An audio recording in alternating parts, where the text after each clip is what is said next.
Good morning guys. चलिए ठीक है। आज हम लोग एक इम्पॉर्टेंट पॉइंट पढ़ने जा रहे हैं जिसका नाम है, जिस टॉपिक का, एक्सचेंज ऑफ गैसेस। पहले ये सुना करते थे कि कपड़ा क्या होता है, एक्सचेंज होता है। आज क्या पढ़ेंगे हम लोग, है ना। कपड़ा जब एक्सचेंज करने जाते हैं तो दुकानदार बोलता है कि 12 बजे से लेकर के 4 बजे के बीच में आइए, तभी क्या करेंगे, उस समय एक्सचेंज होगा। क्योंकि उस समय बेचारा खाता है, पीता है, आराम करता है। वो भी जान रहा है कस्टमर घर पे क्या करेगा, वो सोएगा, दोपहरिया में काहे लाएगा एक्सचेंज करने के लिए। ठीक है। तो आज हम लोग बात करते हैं कि एक्सचेंज ऑफ गैसेस। जैसे कि लास्ट टॉपिक में हम लोगों ने पढ़ा था कि लंग्स की कैपेसिटी, लंग्स कैपेसिटी, और ये कैपेसिटी किस पर्पस पे था कि हम लोग कितना ही गैसेस को क्या कर सकते हैं, ml में इनहेल कर सकते हैं, या यूं समझिए कि ब्रीदिंग रेट में कितना ml गैस हम लोग क्या कर सकते हैं, एक्सचेंज कर सकते हैं। तो इसमें मिनिमम वॉल्यूम हम लेकर के आए थे 5800 ml। ठीक है। तो ये चीजें जो थी वो हम लोग डिस्कस किए थे। अब बात आती है कि जैसे ही हम लोग रिस्पायरेटरी ट्रैक को हम लोग दो पार्ट में जब डिवाइड करते हैं, रिस्पायरेटरी ट्रैक, इसमें एक पार्ट आया आपका कंडक्टिंग का, और दूसरा पार्ट क्या आ गया आपका, एक्सचेंज का। यानी कि मैकेनिज्म क्या है बिहाइंड, जहां पर O2 इनहेल होता है और CO2 क्या होता है, एक्सेल होता है। यानी कि इसके पीछे की मैकेनिज्म क्या है कि चीजें क्या हो रही हैं, आपकी गैसेस एक्सचेंज हो रही हैं, है ना। इसी चीज को पढ़ने के लिए हम लोग क्या पढ़ रहे हैं, एक्सचेंज ऑफ गैसेस। अब इस टॉपिक को नहीं भी स्टार्ट करें तो आपके दिमाग में एक पॉइंट तो हमें लगता है कि चल रहा है कि सर एक पिगमेंट होता है जिसको हम लोग बोलते हैं हीमोग्लोबिन। तो हीमोग्लोबिन का सीन क्या होता है कि ये एक O2 के साथ क्या करता है, बाइंड करता है। तो दिमाग में एक थोड़ा सा कॉन्सेप्ट ये आएगा कि एल्वियोलाई में जैसे ही O2 गया तो एल्वियोलाई में पहले से क्या रहता है, पहले से ब्लड है। अब ब्लड का कलर क्या है, रेड है। पिगमेंट किसके कारण, हीमोग्लोबिन के कारण। तो आपके दिमाग में ऐसा लगता होगा कि जब हम सांस लेते होंगे तो O2 गया और हीमोग्लोबिन के साथ क्या कर दिया, वो बाइंड कर गया, और वो पूरे बॉडी में आसानी से क्या हो रहा है, सर्कुलेट कर रहा है, और CO2 बाहर से क्या हो गया, निकल गया। लेकिन इतनी भी चीजें जो है ना वो आसान नहीं है। आसान इसलिए नहीं है क्योंकि हीमोग्लोबिन के पास ये टेंडेंसी है कि ये O2 के साथ भी बाइंड करे, CO2 के साथ भी बाइंड करे, और साथ में कार्बन मोनोऑक्साइड इसके साथ भी क्या कर सकता है, वो ये बाइंड कर सकता है। यानी कि इसके पास तीन तीन ऑप्शन है क्या होने के, बाइंडिंग होने के। लेकिन फिर भी एक्सचेंज हम लोग किसका करते हैं, O2 का करते हैं। सिर्फ अकेला O2 तो एक्सचेंज नहीं ना हो रहा है, O2 जा रहा है तो वहां से क्या निकल रहा है, वो CO2 निकल रहा है। और जान की इतनी हैरानी होती है कि O2 से ज्यादा नंबर किसका है हमारे शरीर में, CO2 का, है ना। एनसीईआरटी में दिया हुआ है तकरीबन 20 से लेकर के 25 टाइम्स इसकी सॉल्युबिलिटी जो है वो ऑक्सीजन से क्या है, ज्यादा है। जब एनसीईआरटी में खुद दे रखा है कि कार्बन डाइऑक्साइड 20 से 25 टाइम्स मोर सॉल्युबल है किसके अकॉर्डिंग, तो हमारे शरीर में CO2 का अमाउंट क्या होना चाहिए, ज्यादा होना चाहिए, क्योंकि सॉल्युबल कौन है, कार्बन डाइऑक्साइड। लेकिन ऐसा बिल्कुल भी नहीं है, क्योंकि CO2 हमारे बॉडी में जितना ज्यादा अमाउंट में रहेगा वो हमारे लिए क्या करेगा, वो हार्मफुल ही है। ऐसा तो नहीं कि हमें टॉनिक देता है या अमृत हो जा रहा हमारे शरीर में। अगर ऐसा रहता तो हम लोग एक्सहेल भी क्या करते हैं, कम कम ही करते हैं। लेकिन ये चीज़ सब पता है, ठीक है। तो इन्हीं सब चीज़ों के बारे में हमें डिस्कस करना है कि जब इतना सारा टेंडेंसी बन रहा है फिर भी हमारे लिए, शरीर के लिए O2 क्या है, सुपीरियर कंडीशन में रहता है ना। तो सबसे पहले ये देखेंगे कि इसका साइट क्या है एक्सचेंज का। तो site of exchange, site of exchange क्या हो जाएगा, एल्वियोलाई। ये क्या है? ये एकमात्र लंग्स का वो पार्ट है जहां पर गैसेस क्या होते हैं, एक्सचेंज होते हैं। पहला तो ये बात हो गई। दूसरी बात कि एक्सचेंज करते किनका है, तो एक्सचेंज होता है, गैसेस है ना, तो बहुत सारे मिक्सचर ऑफ गैसेस हैं, तो एक्सचेंज होता है O2 का और किसका, CO2 का। इन दोनों का क्या करते हैं हम लोग एक्सचेंज करते हैं। एक्सचेंज का बेस क्या है? एक्सचेंज का जो बेस है वो है आपका पार्शियल प्रेशर। यानी कि जो एक्सचेंज का बेस है ना वो डिपेंड करता है किस चीज के ऊपर, पार्शियल प्रेशर के ऊपर, है ना। पार्शियल प्रेशर का मतलब क्या होता है, ये चीज जब हम लोग ब्रीदिंग के मैकेनिज्म में पढ़े थे तो वहां पर दो टर्म आया था, वॉल्यूम और प्रेशर, है ना, वॉल्यूम एंड प्रेशर। अगर वॉल्यूम इंक्रीज होगा तो प्रेशर क्या होगा, डिक्रीज होगा, और अगर प्रेशर इंक्रीज होगा तो वॉल्यूम क्या हो जाएगा, डिक्रीज। कहाँ का, तो हमारे इंट्रा पल्मोनरी का, लंग्स की बातें हो रही हैं। यानी कि सारा खेल किस चीज का है, उसके पार्शियल प्रेशर का है। कि जब हम लोग कपड़ा भी एक्सचेंज करते हैं तो वो कपड़ा बस मन का है, मन को अच्छा नहीं लगा तो हमने क्या कर दिया, हमने एक्सचेंज कर दिया। अगर मन को भाग गया तो एक्सचेंज क्या, बगल वाला भाई बहन भी मांगेगा तो उसके मुंह पर 2 लात मार के उसको क्या करेंगे, खरीदेंगे कि भगाएंगे उसको, ठीक है। तो सब बात किसका यहाँ पर, पार्शियल प्रेशर का है। तो देखिए अगर हम लोग O2 का बात करें तो O2 का अमाउंट हमारे इन्वायरमेंट में कितना हो जाएगा, 159। ये एनसीईआरटी में दिया हुआ है। लेकिन ये डेटा आया कहां से, 159 डेटा हमारे पास आया कहां से है, 760 mm। ये आपके क्या हो गया, एटमॉस्फेरिक प्रेशर। तो कभी फुर्सत में आप 760 का 21% निकालिएगा तो डेटा क्या आ जाएगा, 159.6, है ना। क्योंकि पूरे 760 में हम लोग ऑक्सीजन कितना लेते हैं, 21%। लेकिन एकदम एक्यूरेट निकालोगे आप लोग तो एक्यूरेसी में निकाल के कितना आएगा, एक्यूरेसी भी दे तो 20.996। लेकिन अगर 760 का आप 21% निकालिए, परसेंट उसका, तो डेटा क्या आ जाएगा, 159.6। यानी कि ये इन्वायरमेंट में हमारा क्या है, O2 का अमाउंट है। तो जाहिर सी बात है कि हमारे एटमॉस्फेयर में इतना ज़्यादा हाई अमाउंट है O2 का, तो हमारे बॉडी में क्या है, अमाउंट कम है। तो एकदम नोन सी बात है कि इसका कंसंट्रेशन हमारे बॉडी में क्या है, कम है, पार्शियल प्रेशर कम है, तो एटमॉस्फेयर से कहाँ जाएगा, हमारे बॉडी के अंदर आएगा। लेकिन फिर बात यही आती है कि एक्सचेंज ऑफ साइट यहाँ पर क्या है। तो एक्सचेंज ऑफ साइट के लिए सबसे पहले हम लोग यहाँ पर बना लिया जाए, इसको मिटा दे, नहीं इसको आगे लेके चलते हैं। लंग्स का स्ट्रक्चरल एंड फंक्शनल यूनिट किसे कहते हैं, एल्वियोलाई। कंफर्म है ना, यस सर।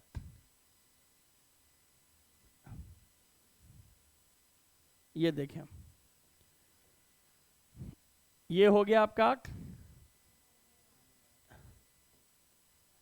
और इसे क्या कहेंगे हम लोग, ब्लड वेसल्स में भी कौन सा, आर्टरी, कैपिलरी या फिर वेन। आर्टरी और वेन क्यों नहीं, आर्टरी और वेन क्यों नहीं, आर्टरी और वेन इसलिए नहीं क्योंकि डिफ्यूजन करने की पॉसिबिलिटीज बस किसके पास होता है, कैपिलरीज के पास, है ना।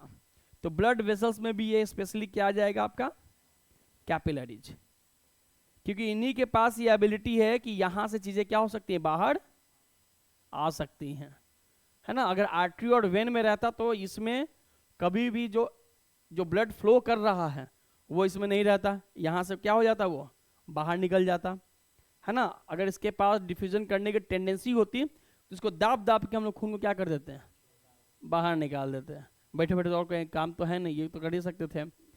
तो बात यहाँ पर यही चीज़ है कि हमेशा याद करेंगे कि एक्सचेंज करने के लिए ब्लड वेसल्स में किसको पढ़ना है, हमें कैपिलरीज को पढ़ना है। और सारा खेल अभी बताया कि किस चीज़ का है, एटमॉस्फेरिक प्रेशर का है। यानी कि इन्वायरमेंट में कितना है 159, एल्वियोलाई में आते आते कितना हो जाता है 104, और जैसे ही वो ब्लड वेसल्स में घूमना शुरू हो जाता है तो इसमें अमाउंट कितना हो जाता है 95 हो जाता है ना। तो एटमॉस्फेयर में 150 mm ऑफ Hg, एल्वियोलस में आते आते 104, और जैसे ही वो हमारे बॉडी में सर्कुलेट होना शुरू होता है तो उसका अमाउंट कितना हो जाता है 95। किसका, O2 का। किसका बाबू, O2 का, है ना। तो यहां से O2 अंदर की तरफ आया और यहां से CO2 क्या हो जाएगा, यहां से बाहर निकल जाएगा।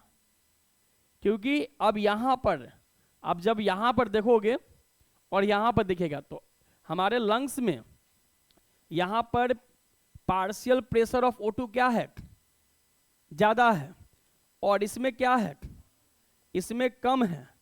तो जाहिर सी बात है कि O2 क्या होगा, आपके एल्वियोलस से कहां जाएगा, ब्लड कैपिलरीज में। अब यहां पर पार्शियल प्रेशर ऑफ CO2 का अमाउंट क्या है, ज्यादा है, और यहां पर क्या है, कम। तो कार्बन डाइऑक्साइड कहां चला जाएगा, हमारे एल्वियोलस में चला जाएगा। अब चीज ध्यान देने वाली बात है कि हम लोग बात कर रहे हैं ATM की, यानी एटमॉस्फेरिक प्रेशर, और ये एटमॉस्फेरिक प्रेशर किस चीज का है, O2 का है। तो अगर आप CO2 का भी तो देख लीजिए, देखो देखो देखो कितना हो जाएगा 0 और हमारे बॉडी से निकलता है 32 mm ऑफ Hg, जो आपकी किताब में मेंशन नहीं किया हुआ है। यानी कि यहां से जो कार्बन डाइऑक्साइड निकलता है उसका अमाउंट 32 mm ऑफ, तो जाहिर सी बात है कि हमारे बॉडी में कार्बन डाइऑक्साइड का प्रोडक्शन क्या है, तो ये कहां जाएगा, एल्वियोलाई में जाएगा, है ना। यानी इसका मतलब सीधा सीधा ये बात है कि हमारे बॉडी के अंदर ऑक्सीजन से ज्यादा क्या है, कार्बन डाइऑक्साइड है। और कितना है carbon dioxide, 22-25 times much more. उसकी सॉल्युबिलिटी किसके अंदर है, हमारे ब्लड के अंदर। तो उसको बाहर निकालने के लिए सुप्रीम एंजाइम की क्या पड़ती है, जरूरत पड़ती है, जिसे बोला जाता है कार्बोनिक एनहाइड्रेज। आगे बात समझ में, ये वाला कॉन्सेप्ट समझ में आया कि बाहर में कितना है 159, लंग्स एल्वियोलाई में आते आते कितना हो गया, और जैसे ही वो हमारे ब्लड के टिश्यूज में जाएगा तो फिर क्या हो जाएगा, ये तो डेटा है।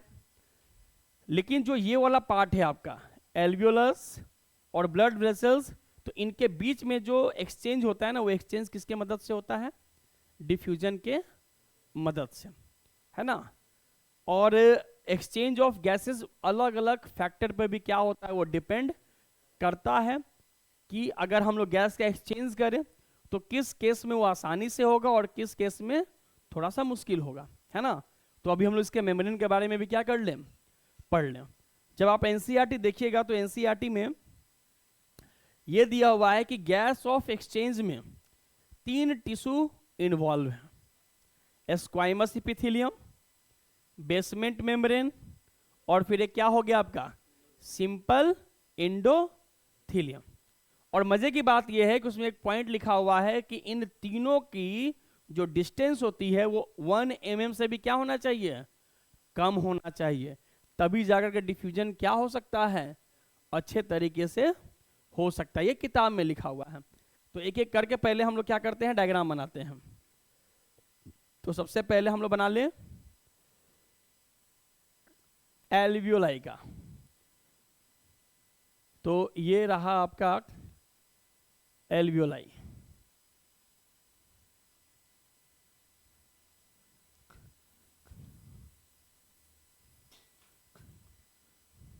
अगर किताब में दिख गया होगा ना तो उसको क्या कर देंगे, अंडरलाइन कर देंगे हम लोग।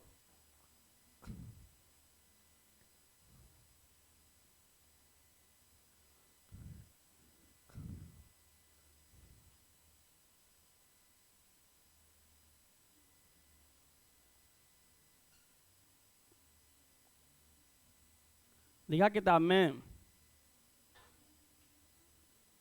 1 mm वाला पॉइंट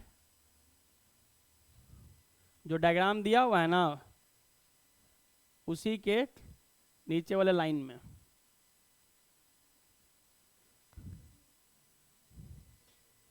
दिख गया ना। यहाँ यहाँ मिलीमीटर, मिलीमीटर है ना, ओके।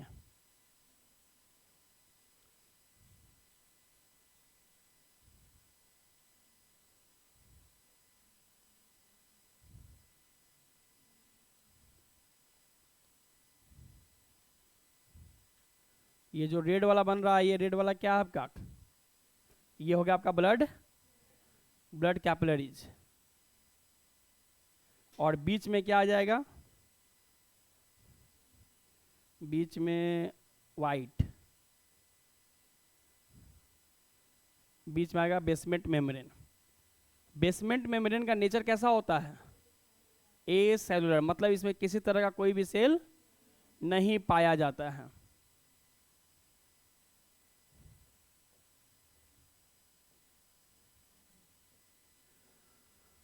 इस टिश्यू क्या बोलेंगे हम लोग? स्क्वाइमस, स्क्वाइमस इपिथेलियम टिश्यू, स्क्वाइमस इपिथेलियम। सेलुलर की नॉन सेलुलर? बताओ बालक। ये रेड वाला हो गया आपका एंडोथेलियम, और बीच वाला पार्ट क्या हो गया? Basement membrane, basement membrane. और इसमें तीनों की जो डिस्टेंस है वो किससे कम होनी चाहिए? 1 मिलीमीटर से भी क्या होनी चाहिए? वो कम होनी चाहिए। तभी यहां से क्या पॉसिबिलिटीज है कि यहां से O2 यहां आए और यहां से क्या चला जाए? CO2। और NCERT ये कहता है कि अगर ये मैकेनिज्म हो रहा है ना, तो ये जो मैकेनिज्म जिस प्रोसेस से हो रहा है उसे हम लोग क्या बोलते हैं? Simple diffusion. क्या बोलते हैं इसको? इसको सिंपल डिफ्यूजन कहा जाता है। डिफ्यूजन भी नहीं, सिंपल डिफ्यूजन कहा हुआ है ना। तो ये यहां से आपके गैसेस क्या होते हैं? एक्सचेंज होते हैं। लेकिन मैंने क्या बताया, कुछ ऐसे भी फैक्टर हैं जो गैसेस को आसानी से एक्सचेंज नहीं होने देते हैं। तो वो कौन कौन से फैक्टर है? आपको क्या लगता है कि यहां पर ऐसा क्या चेंज होगा जिससे परेशानी हो जाएगी गैसेस को एक्सचेंज करने में? क्या कुछ फैक्टर ऐसा आ सकता है जिसमें एक्सचेंज होने में परेशानी हो सकती है?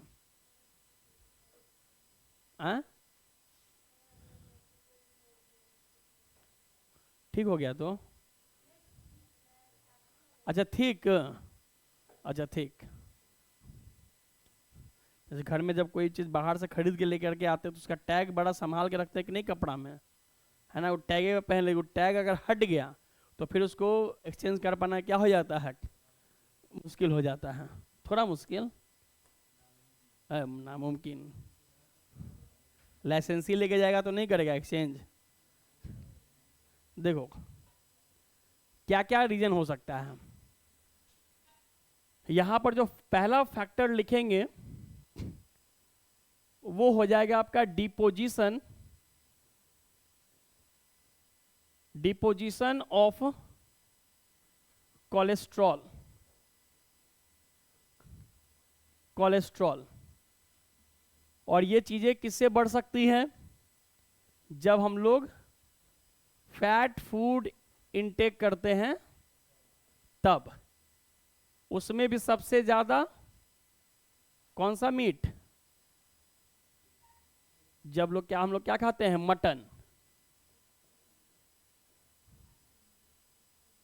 अरे आपको अच्छा नहीं लगता, जिसको अच्छा लगता है वो खाएगा ना तब। तो इसमें जो होता है वो फैट का अमाउंट क्या होता है? बहुत ज़्यादा हो जाता है। अब ये उन लोगों के लिए ये सब खाना है जिनके बॉडी में फिजिकल एक्टिविटी क्या होती है? ज़्यादा होती है ना। जो मजदूर की तरह काम करते हैं वो मटन को क्या कर सकते हैं, डाइजेस्ट कर सकते हैं। और जिनके पास बेरोजगारी का आलम है ना, अगर वो उसको खाएंगे तो उनके बॉडी में उसका डिपोजिशन होना क्या हो जाएगा, वो शुरू हो जाएगा, है ना। अगर कोई इंसान बहुत अपने बॉडी को लेकर के हेल्थ कॉन्शियस होता है तो बाहर में जितना मन उतना वो खा लेगा, लेकिन घर आने के बाद वो पानी के अंदर नींबू डालेगा, हनी डालेगा और लगा करके पी जाएगा। मतलब उनको लगता है कि खाने से सवेरे तक वजन क्या हो जाएगा, 2-3 किलो कम हो जाएगा, है ना। लेकिन ऐसा होता नहीं है। हाँ, बस खाया पीते इसलिए ताकि फैट का डिपोजिशन कम हो, है ना, उनके बीच में जो लिंक बने वो लिंक ना बने। तो जितना ज़्यादा हम लोग रेड मीट का क्या करेंगे, कंजप्शन करेंगे, उसमें उतना ही ज़्यादा इसमें क्या बनना शुरू हो जाएगा, इसमें ये चीज़ें आपकी ब्लॉकेज करना क्या कर देंगे, चालू कर देंगे। तो जाहिर सी बात है कि जब यहाँ पर इसके मेम्ब्रेन क्या हो जाएंगे, ठीक हो जाएंगे, तो इतनी आसानी से फिर डिफ्यूजन नहीं हो पाएगा, है ना। ये हो गया। या फिर चारकोल या हमारे आसपास जितने भी पॉल्यूटेंट एयर हैं, अगर उनको हम लोग इनहेल करें तो सांस लेने में क्या होगी, परेशानी होगी, क्योंकि वो जितने भी पार्टिकल्स है वो एल्वियोलाई की तरफ क्या हो चुके हैं, वो घिर चुका है। अब ब्लड वेसल्स और एल्वियोलाई के बीच में सिंपल तरीके से एक्सचेंज अब नहीं हो पाएगा, है ना। तो सिंपली चीजें दिख रही हैं हमें कि जो एक्सचेंज ऑफ गैसेस होता है तो सारा एक्सचेंज ऑफ गैसेस डिपेंड करता है किसके ऊपर, पार्शियल प्रेशर के ऊपर। अगर पार्शियल प्रेशर ऊपर ज्यादा है तो गैसेस किधर की तरफ जाएंगी, लोअर की तरफ जाएंगी। और जो लंग्स में गैसेस ज्यादा है वो कहाँ जाएगा, वो हायर की तरफ चला जाएगा, है ना। और ये आपके जो किताब में दिया हुआ है 159 पार्शियल प्रेशर एटमॉस्फेरिक प्रेशर किसका, O2 का। और एक्सचेंज ऑफ गैसेस के लिए कितना मेम्ब्रेन जरूरत है, 3 मेम्ब्रेन की जरूरत है। पहला क्या हो जाएगा, स्क्वाइमस एपिथेलियम, दूसरा क्या हो जाएगा, बेसमेंट मेम्ब्रेन, तीसरा क्या हो जाएगा। और इन तीनों की जो डिस्टेंस होनी चाहिए वो किससे कम होनी चाहिए, वो 1 मिलीमीटर से क्या होनी चाहिए, तभी जाकर के एक्सचेंज हो पाएगा। आगे बात समझ में।